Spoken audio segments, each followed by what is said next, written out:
ਸਤਿ ਸ਼੍ਰੀ ਅਕਾਲ ਦੋਸਤੋ, ਤੁਹਾਡਾ ਸਵਾਗਤ ਹੈ ਤੁਹਾਡੇ ਆਪਣੇ ਚੈਨਲ ਪੰਜਾਬ ਐਗਜ਼ਾਮ ਅੱਡਾ ਦੇ ਵਿੱਚ। ਤੇ ਦੋਸਤੋ ਅੱਜ ਅਸੀਂ ਕਰਾਂਗੇ ਇੰਡੀਅਨ ਪੋਲਿਟੀ ਦੇ ਮੋਸਟ ਇੰਪੋਰਟੈਂਟ ਕੁਐਸਚਨ ਜਿਹੜੇ ਕਿ ਬਾਰ-ਬਾਰ ਐਗਜ਼ਾਮ ਦੇ ਵਿੱਚ ਪੁੱਛੇ ਜਾਂਦੇ ਨੇ। ਠੀਕ ਹੈ ਜੀ, ਤੇ ਇਹ 100 ਮੋਸਟ ਇੰਪੋਰਟੈਂਟ ਕੁਐਸਚਨ ਦੀ ਸੀਰੀਜ਼ ਹੋਏਗੀ ਜਿਹਦਾ ਕਿ ਅੱਜ ਪਹਿਲਾ ਪਾਰਟ ਹੈਗਾ। ਤੇ ਇਹਦੇ ਵਿੱਚ ਆਪਾਂ ਲਗਭਗ ਸਾਰਾ ਕੁਝ ਕਵਰ ਕਰਨ ਦੀ ਕੋਸ਼ਿਸ਼ ਕਰਾਂਗੇ, ਇਕੱਲੇ MCQ ਨਹੀਂ ਕਰਾਂਗੇ, ਇਹਦੇ ਨਾਲ ਲੱਗਦੀਆਂ ਸਾਰੀਆਂ ਚੀਜ਼ਾਂ ਆਪਾਂ ਕਵਰ ਕਰਾਵਾਂਗੇ ਜੋ ਕਿ ਤੁਹਾਡੇ ਐਗਜ਼ਾਮ ਦੇ ਲਈ ਇੰਪੋਰਟੈਂਟ ਹੈਗੀ ਹੈ। ठीक है जी, इस तो इलावा जोड़े मोस्ट इंपोर्टेंट टॉपिक होंगे जिस तरह कि एमरजेंसी के प्रोविजन हो गए, फंडामेंटल राइट्स हो गए या रिट्स हो गई, वो लिए आप एक वक्री वीडियोज़ लैके आवांगे 10 या 15 मिनट दी। ठीक है जी, तो शुरू करते हैं। उस तो पहले जेकर तुसीं साडा चैनल नहीं सबसक्राइब किया तो चैनल में सबसक्राइब कर लो, तो बैल आइकन नूं दबा दो ताकि जिहड़ी भी नवीं नोटिफिकेशन आए तुहाडे तक सब तो पहले पहुँचे। इस तो इलावा आप टैलीग्राम चैनल भी हैगा साडा, उहनूं ज्वाइन करो क्योंकि आप हर एक वीडियो का उत्थे PDF जरूर प्रोवाइड करते हैं। ठीक है जी, तो शुरू करते हैं। तो दोस्तों पहला क्वेश्चन तुहाडे सामने हैगा। ठीक है जी, इंग्लिश देख के टेंशन नहीं लैनी, मैं हर एक चीज़ नूं पंजाबी दे विच तुहानूं समझावांगा। पहला क्वेश्चन हैगा fundamental duties are mentioned in which of the following part of Indian constitution. मतलब कि जिहड़ी साडी फंडामेंटल ड्यूटीज़ हैगियां वो साडे इंडियन कॉन्स्टिट्यूशन दे विच किहड़े पार्ट विच दस्सी गई हैगियां। तो यदा सही आंसर है पार्ट 4A। ठीक है जी, तो जी फंडामेंटल ड्यूटीज़ हैगियां वो पार्ट 4A दे विच आंदी हैगियां। तो इस तो इलावा क्वेश्चन पूछा जाता है कि पार्ट 4A दे विच जी फंडामेंटल ड्यूटीज़ दसदा वो किहड़ा आर्टिकल हैगा, तो वो आर्टिकल हैगा आर्टिकल 51A। दोनों ही इंपोर्टेंट क्वेश्चन हैगे, तुसीं याद कर लेने। ठीक है जी, नैक्सट बढ़ते हैं। नैक्सट जोड़े कि मोस्ट इंपोर्टेंट बार बार क्वेश्चन पूछा जाता है कि साडा कॉन्स्टिट्यूशन असैंबली ने कॉन्स्टिट्यूशन अडोप्ट कदों किया या फिर आप कह सकते हैं कि अपनाया कदों। ठीक है जी, तो ये तुसीं देख लेना 26 नवंबर 1949 नूं साडा जिहड़ा कॉन्स्टिट्यूशन अपनाया गया, मतलब कि अडोप्ट किया गया। इस तो इलावा क्वेश्चन पूछा जाता है कि लागू कदों होया साडा कॉन्स्टिट्यूशन, मतलब केम इनटू फोर्स। ठीक है, लागू कदों होया वो डेट हैगी है 26 जनवरी 1950। दोवें तरीका तुसीं चंगी तरह याद कर लेनी है। ठीक है जी, फिर तो मैं दस देना अडोप्ट किदों होया, मतलब कि अपनाया कदों गया 26 नवंबर 1949, तो होंद विच कदों आया मतलब कि लागू कदों होया 26 जनवरी 1950।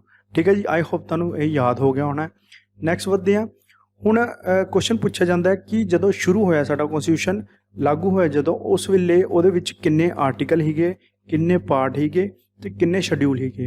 मैं तुहानूं दसदा उस टाइम ते सीगे 395 आर्टिकल जदों बनिया सीगा। ठीक है, तो 22 पार्ट्स सीगे। पार्ट की है, पार्ट्स दे विच आर्टिकल साडे अरेंज होंदे हैं। ठीक है जी, जिस तरह कि पार्ट 1 दे विच किन्ने आर्टिकल है, 1 तो लैके 4 तक आर्टिकल पार्ट 1 च आते हैं। उस तो बाद पार्ट 2 आ जांदा सिटीजनशिप नूं लैके, उहदे विच हैगे आ 5 तो 11 आर्टिकल हैगे। ठीक है, इस तरह पार्ट्स दे विच डिवाइड किए गए आर्टिकल। तो उस टाइम तो जोड़े 8 शेड्यूल सीगे। हुण तुसीं मैनूं एक गल दसनी है कि कमेंट बॉक्स दे विच मैनूं दसो कि इस टाइम ते जोड़े कॉन्स्टिट्यूशन दे किन्ने आर्टिकल हैगे आ, किन्ने पार्ट्स हैगे आ ते किन्ने शेड्यूल हैगे आ। क्योंकि समय समय ते आर्टिकल ऐड होंदे जांदे ते पार्ट्स भी ऐड होंदे जांदे ते शेड्यूल भी ऐड होंदे जांदे आ। चलो मैं तुहानूं दस देना शेड्यूल इस टाइम ते 12 शेड्यूल हैगे आ। ठीक है जी, इस तो इलावा तुसीं मैनूं कमेंट च दसना है कि किन्ने आर्टिकल हैगे ते किन्ने पार्ट हैगे आ। ठीक है जी, नैक्सट वधदे हां।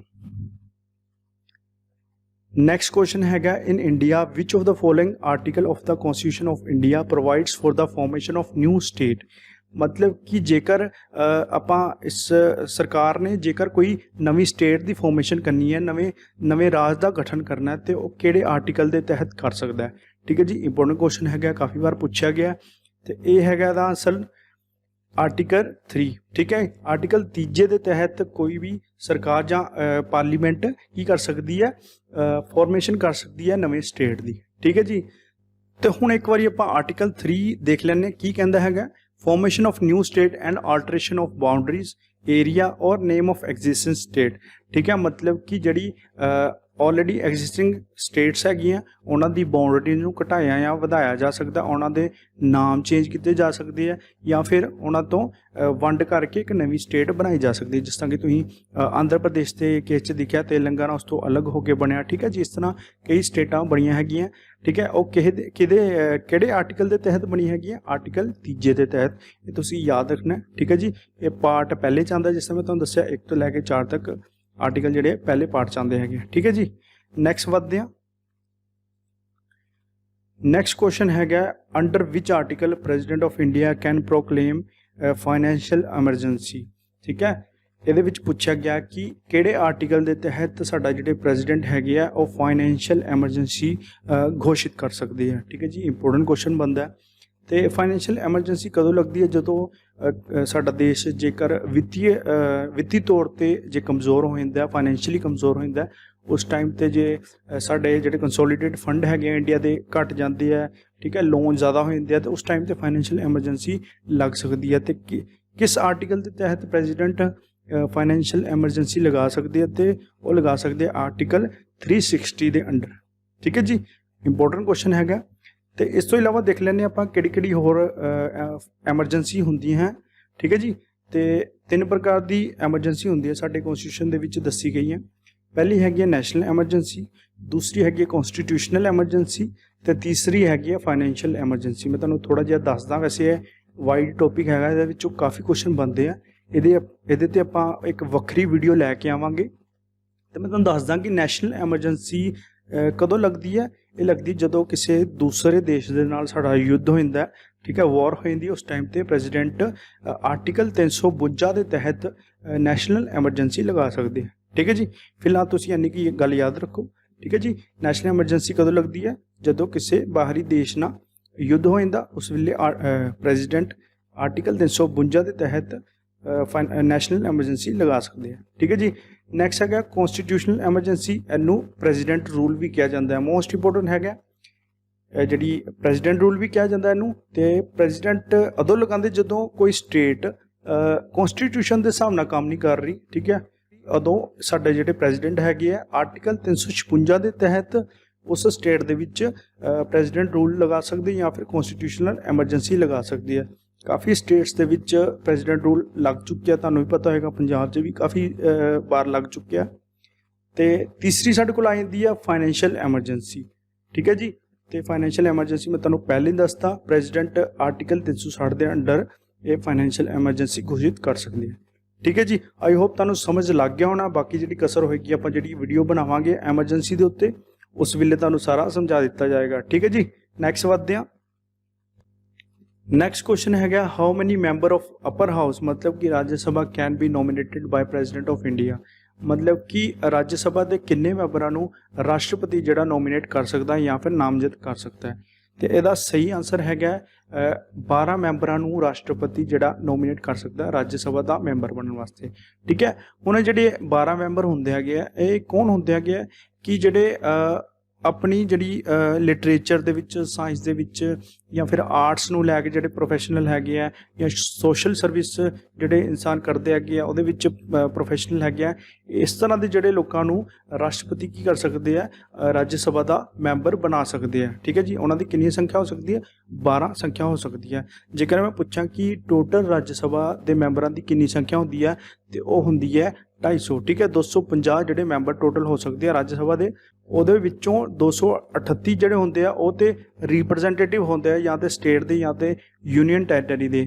ਤੇ ਉਹਦੇ ਵਿੱਚੋਂ ਜਿਹੜੇ 12 ਮੈਂਬਰ ਹੁੰਦੇ ਆ, ਜਿਸ ਤਰ੍ਹਾਂ ਮੈਂ ਤੁਹਾਨੂੰ ਦੱਸਿਆ, ਪ੍ਰੈਜ਼ੀਡੈਂਟ ਨੋਮੀਨੇਟ ਕਰ ਸਕਦਾ ਜਿਹੜੇ ਕਿ ਆਪਣੇ ਕੰਮ ਦੇ ਵਿੱਚ ਪ੍ਰੋਫੈਸ਼ਨਲ ਹੈਗੇ ਆ, ਜਿਸ ਤਰ੍ਹਾਂ literature, science, arts, social services ਦੇ ਵਿੱਚ ਜਿਹੜੇ ਪ੍ਰੋਫੈਸ਼ਨਲ ਹੁੰਦੇ ਆ ਉਹਨਾਂ ਨੂੰ ਚੁਣਿਆ ਜਾਂਦਾ ਉਹਨਾਂ 12 ਮੈਂਬਰਾਂ ਨੂੰ। ਠੀਕ ਹੈ ਜੀ, ਨੈਕਸਟ ਵੱਧਦੇ ਹਾਂ। ਨੈਕਸਟ ਕੁਐਸਚਨ ਹੈਗਾ which of the following amendment is also non as mini constitution of India. ਬੜੀ ਵਾਰ ਐਗਜ਼ਾਮ ਦੇ ਵਿੱਚ ਇਹ ਕੁਐਸਚਨ ਪੁੱਛਿਆ ਗਿਆ, ਮੋਸਟ ਇੰਪੋਰਟੈਂਟ ਕੁਐਸਚਨ ਹੈਗਾ, ਮਾਰਕ ਕਰ ਲਓ ਇਹਨੂੰ, ਇੰਪੋਰਟੈਂਟ ਕੁਐਸਚਨ। ਠੀਕ ਹੈ ਜੀ, ਜਿਨ੍ਹਾਂ ਨੂੰ ਨਹੀਂ ਪਤਾ ਕਿ ਅਮੈਂਡਮੈਂਟਸ ਕੀ ਹੁੰਦੀਆਂ, ਉਹਨਾਂ ਨੂੰ ਮੈਂ ਦੱਸਦਾ ਕਿ ਅਮੈਂਡਮੈਂਟਸ ਉਦੋਂ ਕੀਤੀਆਂ ਜਾਂਦੀਆਂ ਜਦੋਂ ਕਿ ਸਾਡੇ ਕਨਸਟੀਟਿਊਸ਼ਨ ਦੇ ਵਿੱਚ ਕੋਈ ਚੇਂਜ ਕਰਨਾ ਹੁੰਦਾ ਹੈ, ਤਾਂ ਉਦੋਂ ਅਮੈਂਡਮੈਂਟਸ ਕੀਤੀਆਂ ਜਾਂਦੀਆਂ, ਐਕਟ ਲਿਆ ਜਾਂਦਾ ਉਹਦੇ ਰਿਗਾਰਡਿੰਗ, ਤੇ ਪਾਰਲੀਮੈਂਟ ਦੇ ਵਿੱਚ ਪਾਸ ਕਰਾਇਆ ਜਾਂਦਾ ਤੇ ਉਹਨੂੰ ਹੀ ਕਹਿੰਦੇ ਅਮੈਂਡਮੈਂਟਸ। ਠੀਕ ਹੈ, ਤੇ ਕਿਹੜੀ ਅਮੈਂਡਮੈਂਟਸ ਨੂੰ ਆਪਾਂ ਮਿਨੀ ਕਨਸਟੀਟਿਊਸ਼ਨ ਦੇ ਨਾਮ ਤੇ ਜਾਣਦੇ ਹਾਂ? ਤੇ ਦਾ ਸਹੀ ਆਨਸਰ ਹੈਗਾ 42nd ਅਮੈਂਡਮੈਂਟ। ਠੀਕ ਹੈ, 42nd ਅਮੈਂਡਮੈਂਟ ਨੂੰ ਕੀ ਕਿਹਾ ਜਾਂਦਾ ਹੈ? ਮਿਨੀ ਕਨਸਟੀਟਿਊਸ਼ਨ ਕਿਹਾ ਜਾਂਦਾ ਹੈ। ਤੇ ਕਦੋਂ ਆਈ ਸੀਗੀ? ਤੇ ਆਈ ਸੀਗੀ 1976 ਦੇ ਵਿੱਚ। ਠੀਕ ਹੈ ਜੀ, ਤੇ ਮਿਨੀ ਕਨਸਟੀਟਿਊਸ਼ਨ ਕਿਉਂ ਕਿਹਾ ਜਾਂਦਾ? ਕਿਉਂਕਿ ਇਹਦੇ ਵਿੱਚ ਕਾਫੀ ਜ਼ਿਆਦਾ ਚੀਜ਼ਾਂ ਐਡ ਕੀਤੀਆਂ ਗਈਆਂ ਸੀਗੀ। ਠੀਕ ਹੈ, ਉਹ ਤੁਹਾਨੂੰ ਅੱਗੇ ਜਾ ਕੇ ਦੱਸਾਂਗੇ ਕਿ ਕਿਹੜੀ ਚੀਜ਼ਾਂ ਸੀਗੀਆਂ। ਇਹ ਵੀ ਇੱਕ ਆਪਣੇ ਆਪ 'ਚ ਇੱਕ ਅਲੱਗ ਟੌਪਿਕ ਹੈਗਾ, ਤੇ ਇਹਦੇ ਵਿੱਚ ਕਾਫੀ ਵਾਈਡ ਜਿਹੜੀ ਹੈਗਾ ਚੀਜ਼ਾਂ ਐਡ ਕੀਤੀਆਂ ਗਈਆਂ ਸੀ ਸਾਡੇ ਕਨਸਟੀਟਿਊਸ਼ਨ ਦੇ ਵਿੱਚ। ਠੀਕ ਹੈ ਜੀ, ਤੇ ਨੈਕਸਟ ਵੱਧਦੇ ਹਾਂ। ਨੈਕਸਟ ਕੁਐਸਚਨ ਹੈਗਾ which of the following right has been removed from fundamental right and converted to the simple legal right.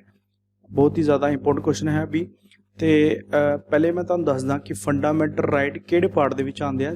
Third part ਦੇ ਵਿੱਚ ਆਉਂਦੇ ਹੈਗੇ ਆ ਤੇ ਇਹਦੇ ਰਿਗਾਰਡਿੰਗ ਆਰਟੀਕਲ ਕਿਹੜੇ ਹੈਗੇ ਆ। ਆਰਟੀਕਲ 12 ਤੋਂ ਲੈ ਕੇ ਆਰਟੀਕਲ 35 ਤੱਕ ਜਿਹੜੇ ਹੈਗੇ ਆ ਸਾਡੇ ਪਾਰਟ 3 ਦੇ ਵਿੱਚ ਆਉਂਦੇ ਹੈਗੇ ਆ ਤੇ ਉਹਦੇ ਵਿੱਚ ਹੀ ਸਾਡੇ ਕੋਲ ਆਉਂਦੇ ਹੈਗੇ ਆ ਫੰਡਾਮੈਂਟਲ ਰਾਈਟ। ਠੀਕ ਹੈ, ਪਹਿਲੇ ਸਾਡੇ ਕੋਲ 7 ਫੰਡਾਮੈਂਟਲ ਰਾਈਟ ਸੀਗੇ, ਧਿਆਨ ਨਾਲ ਸੁਣਿਓ।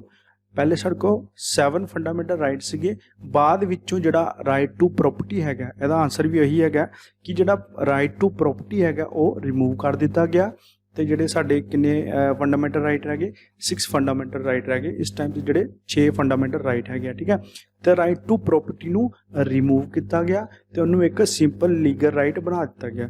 ਠੀਕ ਹੈ ਜੀ, ਤੇ ਉਹ ਕਿਹੜੇ ਅਮੈਂਡਮੈਂਟ ਐਕਟ ਦੇ ਤਹਿਤ ਕੀਤਾ ਗਿਆ ਉਹ ਵੀ ਤੁਸੀਂ ਯਾਦ ਰੱਖਣਾ ਹੈ।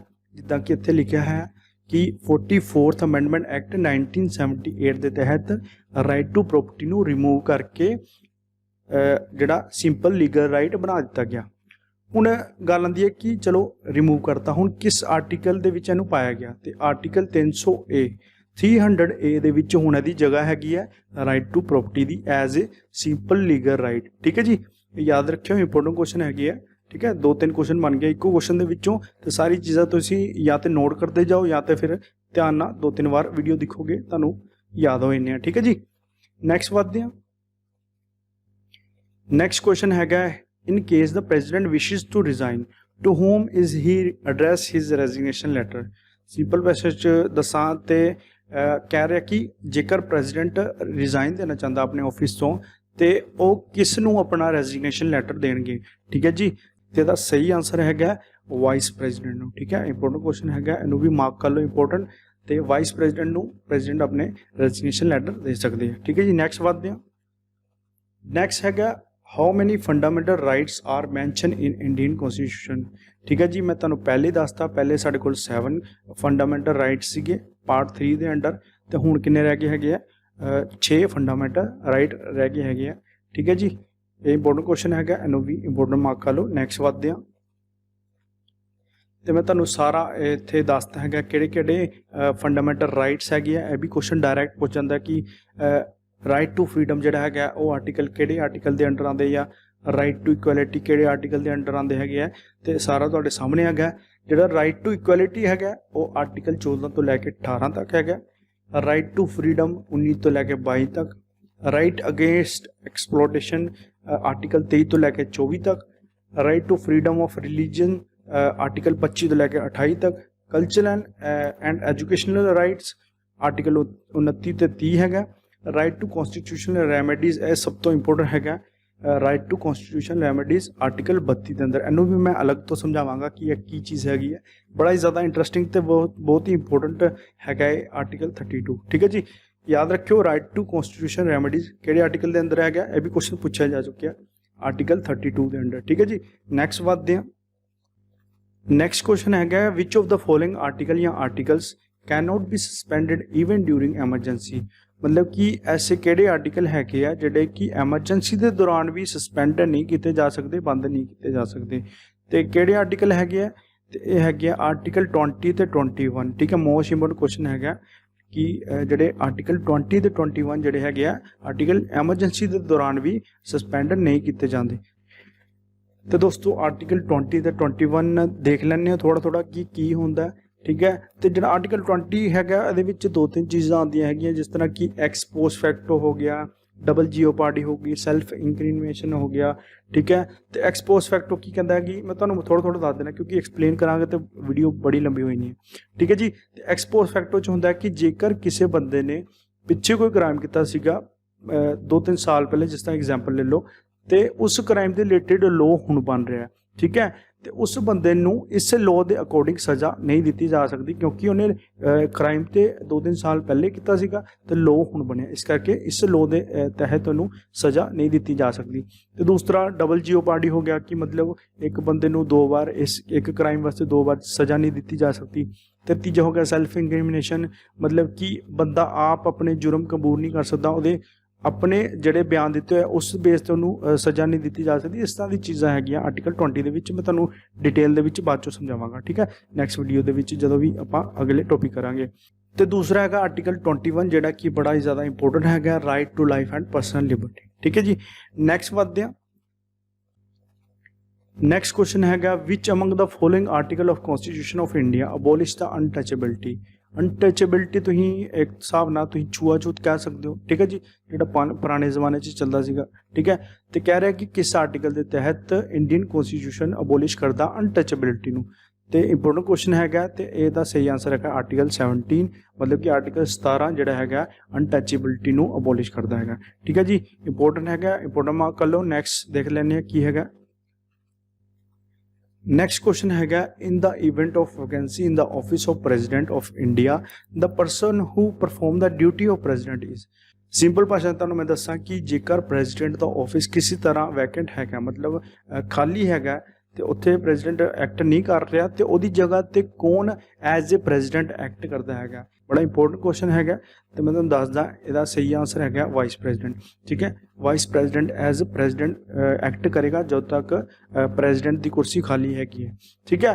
ਹੁਣ ਇੱਕ ਕੁਐਸਚਨ ਆਉਂਦਾ ਹੈ, ਮੰਨ ਲਓ ਜੇ ਪ੍ਰੈਜ਼ੀਡੈਂਟ ਦੀ ਵੀ ਵੈਕੈਂਸੀ ਹੈਗੀ ਹੈ, ਮਤਲਬ ਪ੍ਰੈਜ਼ੀਡੈਂਟ ਦੀ ਵੀ ਕੁਰਸੀ ਖਾਲੀ ਹੈ ਤੇ ਵਾਈਸ ਪ੍ਰੈਜ਼ੀਡੈਂਟ ਦੀ ਵੀ ਕੁਰਸੀ ਖਾਲੀ ਹੈ, ਤੇ ਉਸ ਕੇਸ ਦੇ ਵਿੱਚ ਕੌਣ ਐਕਟ ਕਰੇਗਾ ਐਜ਼ ਪ੍ਰੈਜ਼ੀਡੈਂਟ।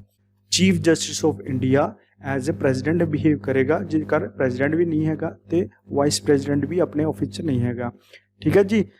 ਤੇ ਇਸ ਤੋਂ ਅੱਗੇ ਵੀ ਆਪਾਂ ਜੇਕਰ ਵਧੀਏ, ਮੰਨ ਲਓ ਕਿ ਪ੍ਰੈਜ਼ੀਡੈਂਟ ਵੀ ਆਪਣੀ ਆਫਿਸ 'ਚ ਨਹੀਂ ਹੈਗਾ, ਵਾਈਸ ਪ੍ਰੈਜ਼ੀਡੈਂਟ ਵੀ ਕਿਸੇ ਕਾਰਨ ਨਹੀਂ ਹੈਗਾ, ਤੇ ਚੀਫ ਜਸਟਿਸ ਦੀ ਵੀ ਵੈਕੈਂਸੀ ਖਾਲੀ ਹੈਗੀ ਆ, ਮਤਲਬ ਆਫਿਸ ਖਾਲੀ ਹੈਗਾ, ਤੇ ਕੌਣ ਐਜ਼ ਏ ਪ੍ਰੈਜ਼ੀਡੈਂਟ ਐਕਟ ਕਰੇਗਾ, ਠੀਕ ਹੈ ਜੀ। ਤੇ ਇਸ ਕੇਸ ਦੇ ਵਿੱਚ ਕੌਣ ਕਰੇਗਾ, ਸੀਨੀਅਰ ਮੋਸਟ ਜੱਜ ਆਫ ਸੁਪਰੀਮ ਕੋਰਟ, ਠੀਕ ਹੈ ਜੀ। ਮੋਸਟ ਇੰਪੋਰਟੈਂਟ ਕੁਐਸਚਨ ਹੈਗਾ, ਤੇ ਤਿੰਨੋਂ ਵੈਕੈਂਸੀਆਂ ਹੈਗੀਆਂ ਤੇ ਸੀਨੀਅਰ ਮੋਸਟ ਜੱਜ ਆਫ ਸੁਪਰੀਮ ਕੋਰਟ ਐਕਟ ਕਰੇਗਾ ਐਜ਼ ਏ ਪ੍ਰੈਜ਼ੀਡੈਂਟ।